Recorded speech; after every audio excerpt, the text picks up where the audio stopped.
The summer evening had an unhurried warmth, the kind that lulled everything into a relaxed stupor. The sun was setting over the lake, its reflection rippling like molten gold on the water's surface. I had been invited to spend the weekend at my friend Mark's family cottage, a quiet retreat surrounded by towering pines and gravel paths that crunched underfoot. It was supposed to be a simple getaway, a chance to escape the monotony of city life. Mark's neighbor, Miss Evelyn Crane, had joined us for dinner that evening. She was a striking woman in her 60s, with silver-streaked hair that framed her sharp, angular features. Her presence carried an effortless elegance, from the way she held her wine glass to the measured cadence of her laughter. She had been Mark's family's neighbor for decades, often described as reserved, the cottage's history. "You should come over to my place tomorrow," she said to Mark, her voice warm but commanding. "There's a box of old photographs I've been meaning to sort through. You might find it interesting." Mark, ever polite, smiled and nodded. "Sounds great, Miss Crane." As the evening wore on, I noticed Evelyn's gaze lingering on me, not in an overt way, but with a subtle curiosity that I couldn't ignore. When Mark left the table briefly to take a phone call, she turned to me, her eyes alight with mischief. "You're quieter than your friend," she observed, her tone light. I shrugged, feeling a flush rise to my cheeks. Just taking it all in." She tilted her head, a small smile playing on her lips. "Observant, then. That's a good quality to have. Mr. Ashburn?" There was something in the way she said it that made my pulse quicken. I nodded, unsure of how to respond, but she didn't press further.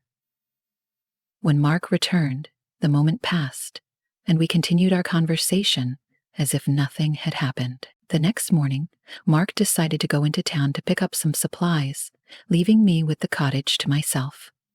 I sat on the porch, sipping coffee and listening to the rustle of the wind through the trees, when Evelyn appeared on the path leading from her house. She was dressed simply, in light linen pants and a sleeveless blouse, her hair pulled back into a loose braid. "Good morning," she called, her voice carrying easily across the distance. "Good morning," I replied, standing as she approached. She stopped at the base of the porch steps, her eyes sweeping over me. "Mark mentioned you'd be here for the weekend. I thought I'd come by and see if you'd like a tour of my place. It's just a short walk, and I could use the company." I hesitated for only a moment before nodding. "Sure, I'd like that." Her smile widened, and she gestured for me to follow. "Wonderful. It's always nice to have fresh eyes on things." Evelyn's cottage was a short walk from Mark's, nestled at the edge of the woods, with a view that overlooked the lake.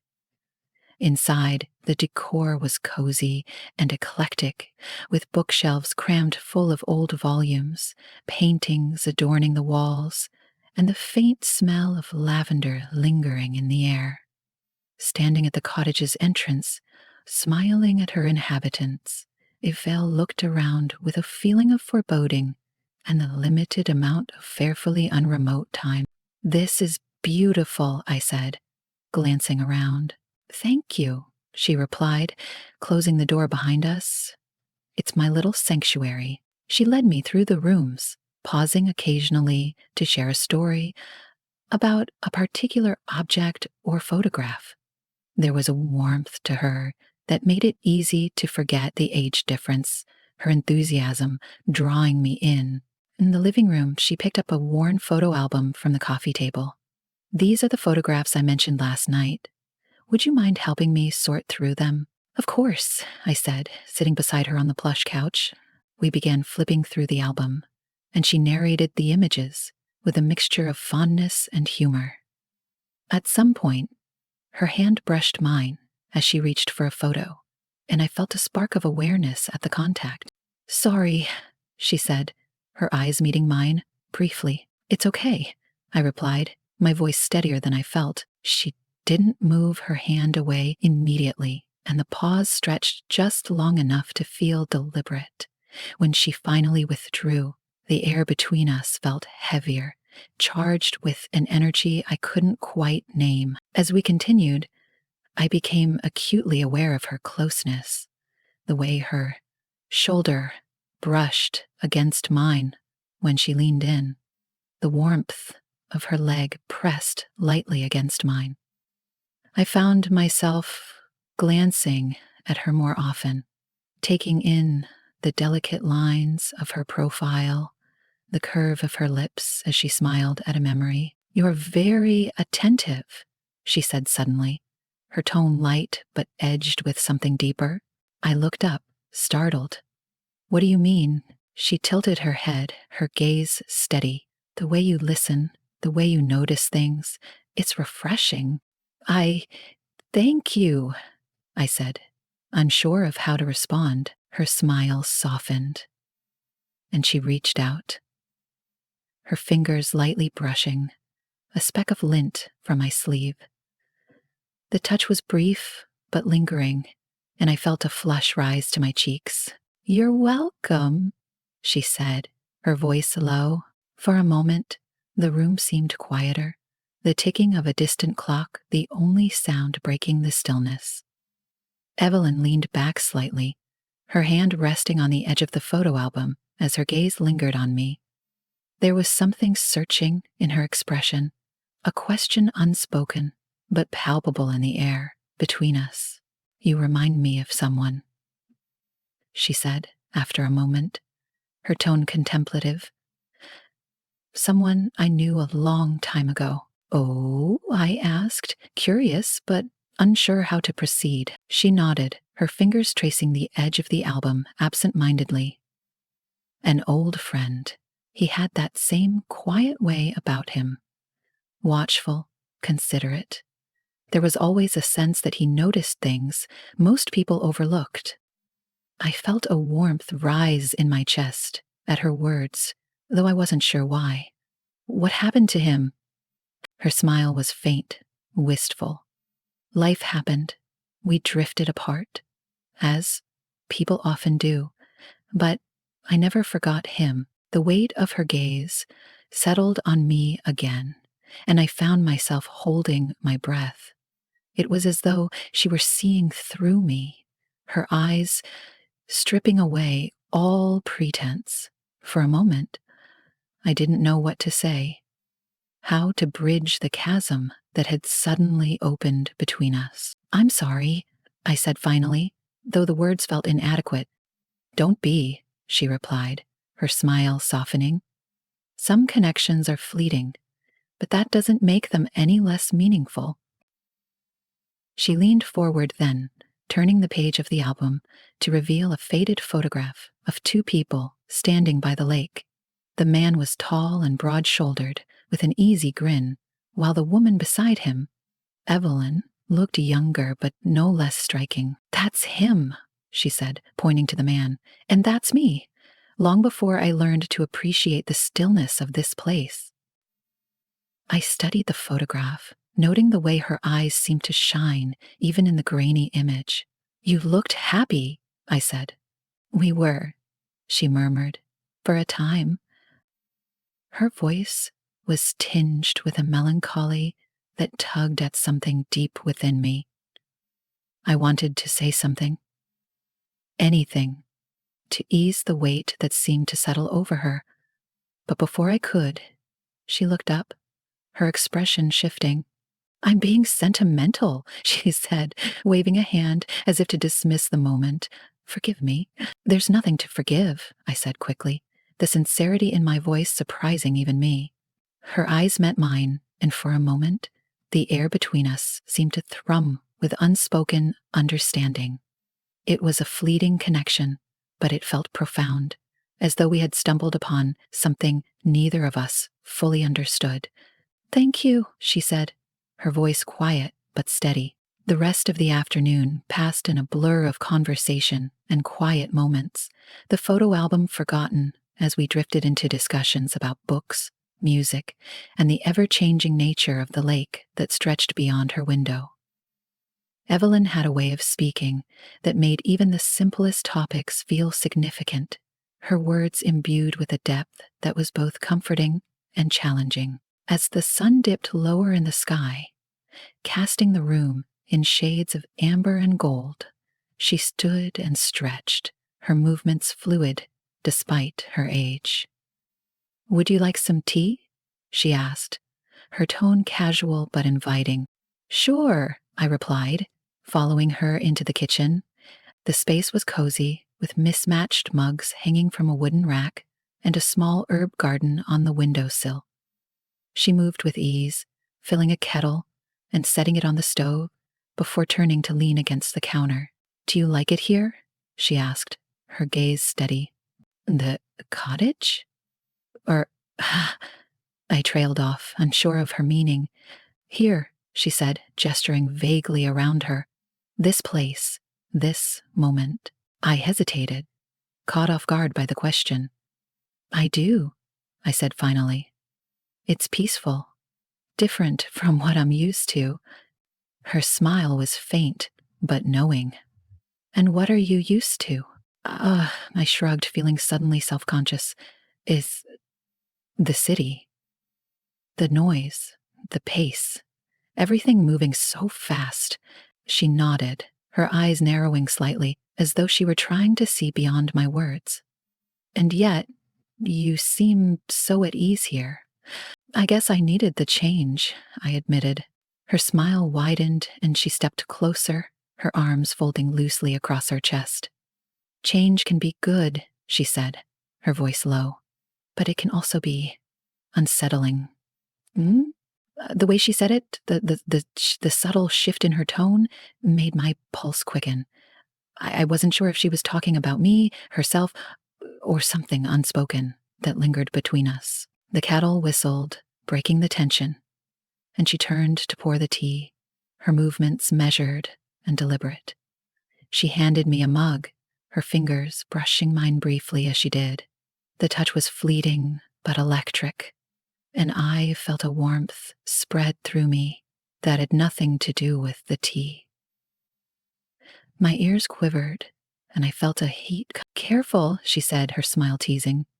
"It's hot." I nodded, though I barely registered the words. My focus was entirely on her. The way her hair caught the fading light, the faint lines at the corners of her eyes that deepened when she smiled.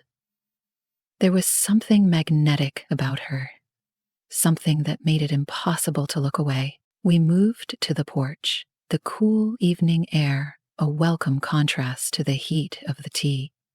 Evelyn sat in the rocking chair, her posture relaxed but poised, while I took the chair beside her. For a while, we sat in companionable silence, watching the lake as the first stars began to appear. "You have an old soul," she said suddenly, her voice breaking the stillness. I glanced at her, startled. "What do you mean?"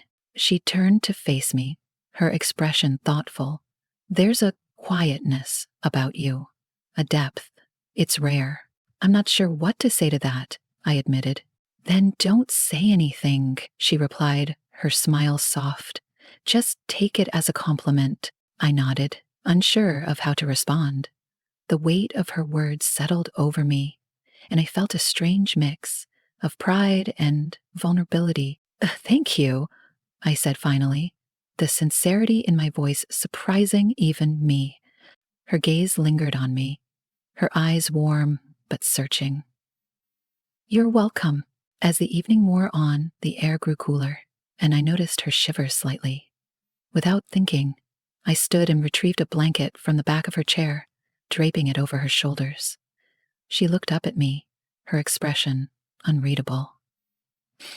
"What a beautiful evening." "Thank you," she said softly.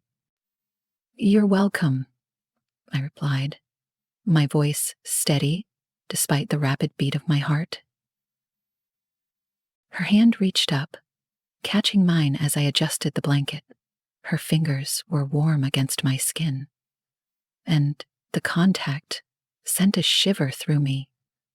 For a moment, neither of us moved, the weight of the moment pressing down on us.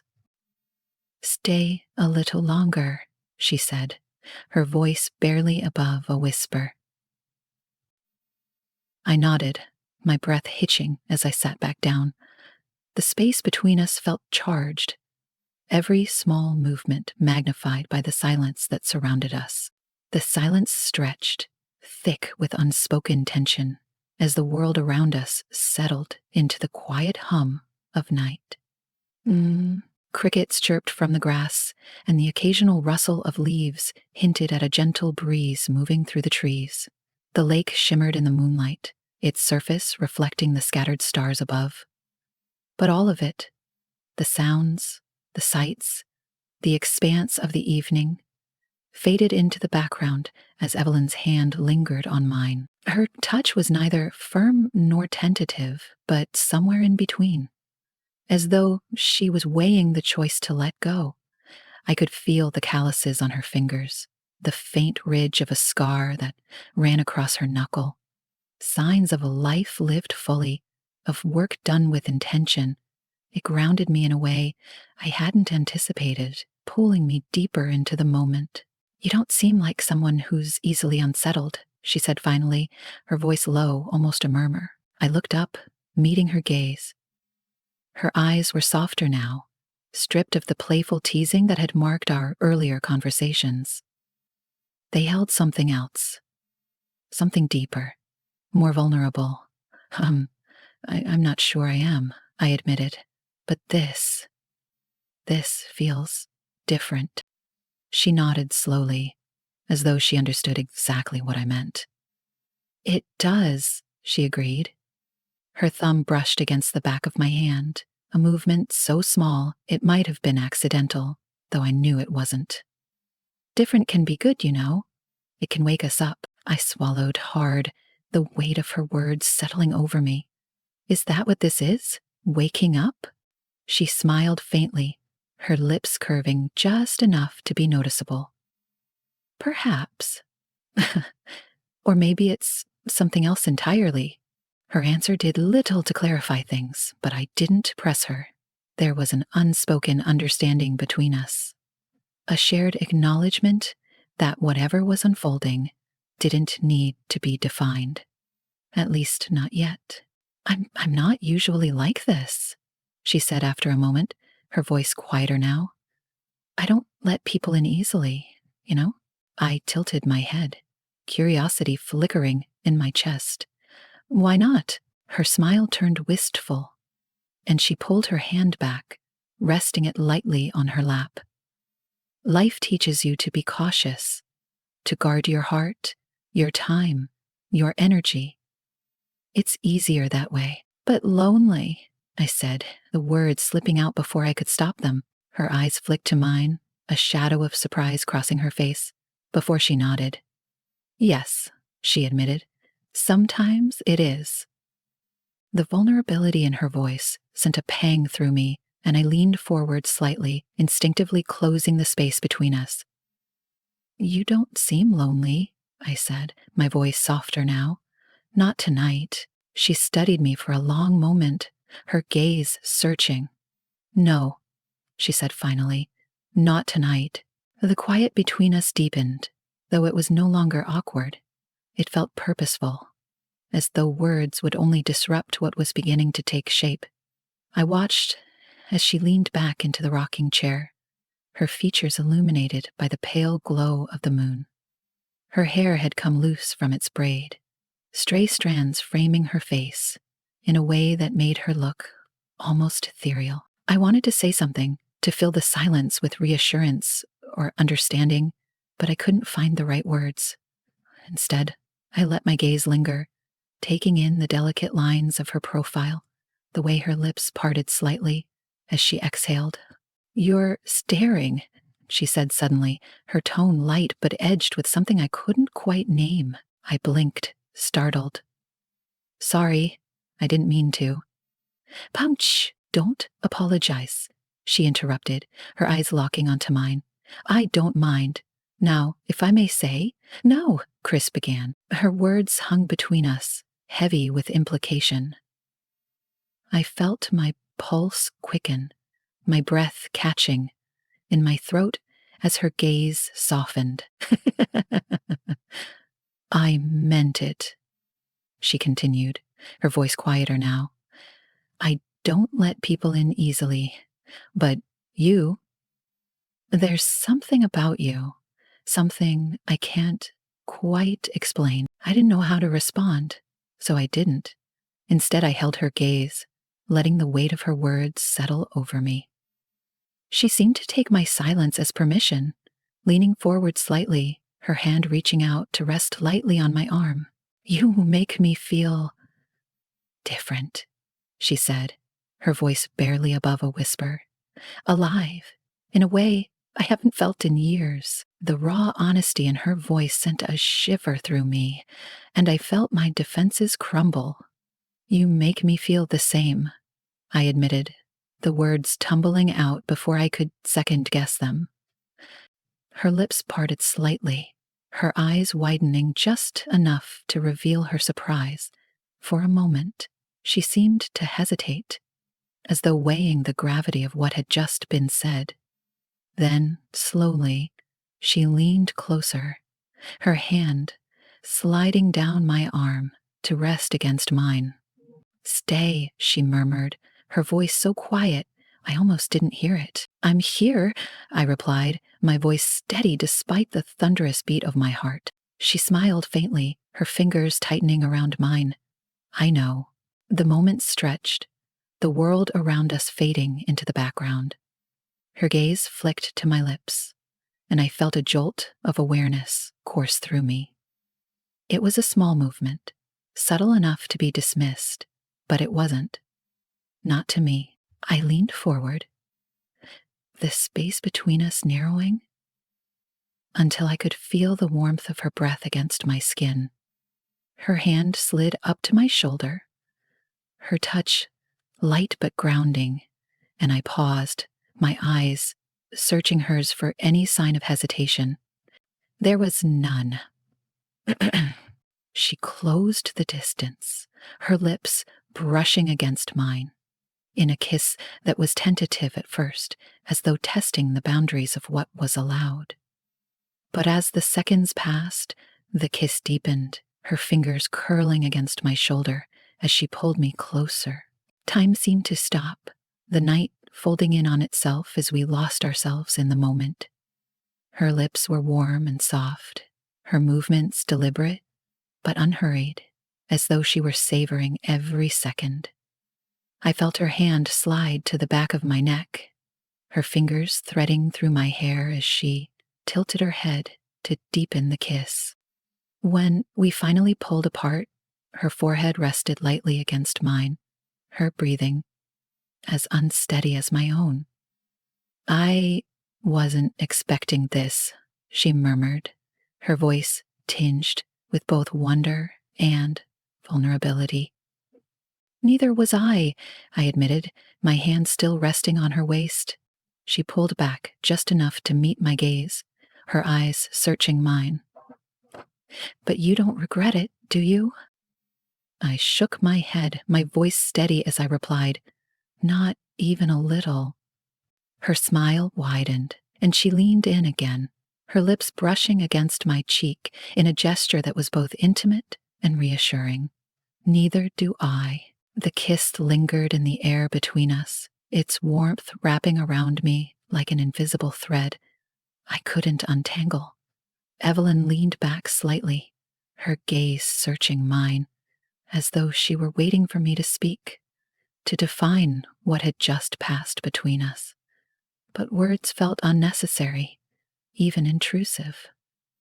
The quiet held more weight than anything I could have said. She exhaled softly, her hand sliding down to rest lightly on my arm. You're different, she said, her voice barely above a whisper. I've felt it since the moment we met. My pulse quickened, but I forced myself to stay steady, to meet her gaze without faltering. You make me feel different, I replied, the words tumbling out before I could second-guess them. Her lips curved into a faint smile, her fingers brushing against my wrist in a touch that was as deliberate as it was fleeting. "Do you know how rare that is?" she asked, her tone almost wistful. "I don't," I admitted, my voice soft. "But I know it feels right." Her smile deepened, and for a moment, she seemed to lose herself in thought, her gaze drifting to the lake beyond the porch. The moonlight painted her features in soft, silvery hues, making her look otherworldly, almost fragile. But there was nothing fragile about the way she turned back to me, her eyes blazing with a quiet, starry sun. "Stay," she said again, though this time her voice carried a note of certainty, as though she wasn't asking, but inviting me into something neither of us could fully define. "I will," I replied, my heart pounding in my chest. We moved inside as the night grew cooler, the air carrying the faint smell of pine and lake water. Evelyn led me to the living room, her movements unhurried, yet purposeful, as though she were savoring each moment. She gestured for me to sit on the couch, and I did, my breath catching as she settled beside me, her leg brushing against mine. The room felt smaller now, the shadows cast by the dim lamp in the corner pressing in around us. Evelyn turned slightly, her gaze fixed on me as she reached out, her hand resting lightly on my knee. "I don't do this," she said, her voice low. "I don't let people get this close." I swallowed hard, the weight of her words settling over me.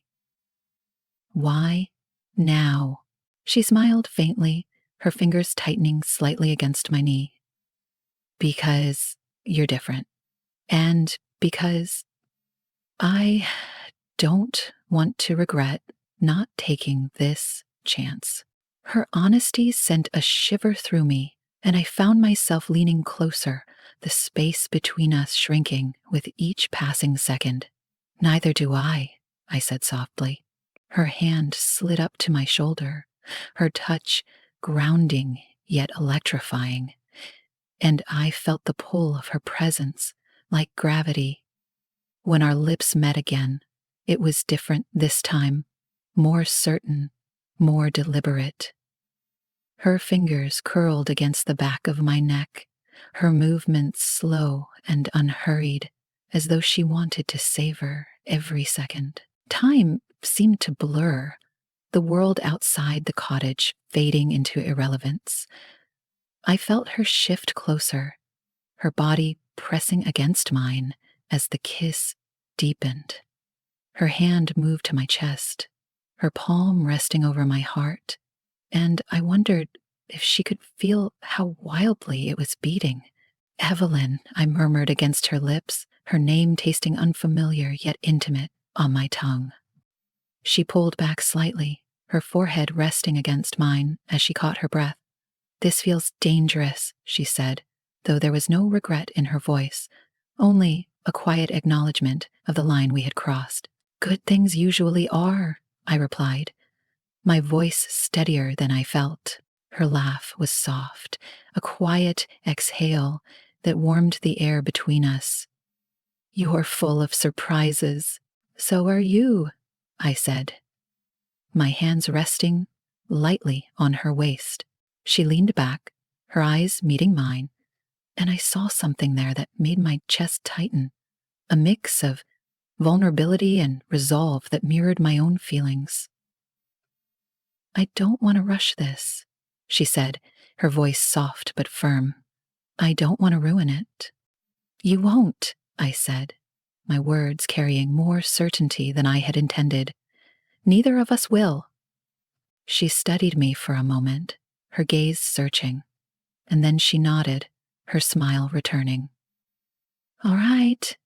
The rest of the night passed in a haze of quiet conversation and lingering touches. We didn't rush anything, as though we both understood that the moment needed space to breathe, to unfold naturally. Evelyn poured another cup of tea, her movements graceful, yet unhurried, and we sat together on the couch, our legs brushing as we talked about everything and nothing. When she finally stood, stretching slightly as she moved toward the fireplace, I couldn't help but watch her, the way her silhouette seemed to glow in the soft light.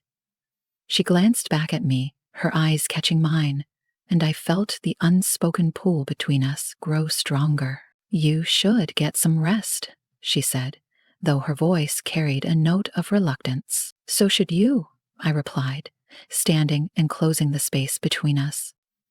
Her smile deepened, and she reached out, her hand brushing lightly against my cheek. "I mean it," she said.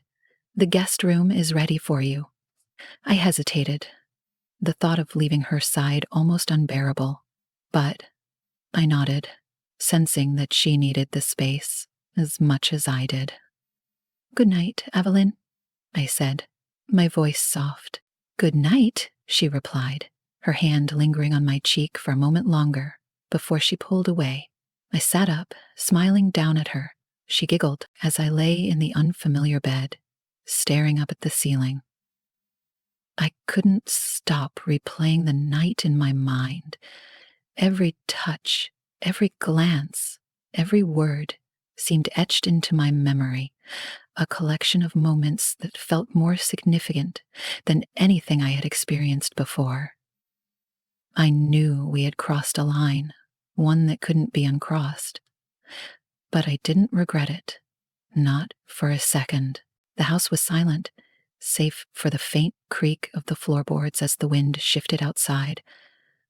I thought about Evelyn, about the way her smile had softened when she looked at me, about the warmth of her hand against mine, and I realized, with a certainty that surprised me, that I didn't want this to be the end. Whatever had begun between us, it was far from over.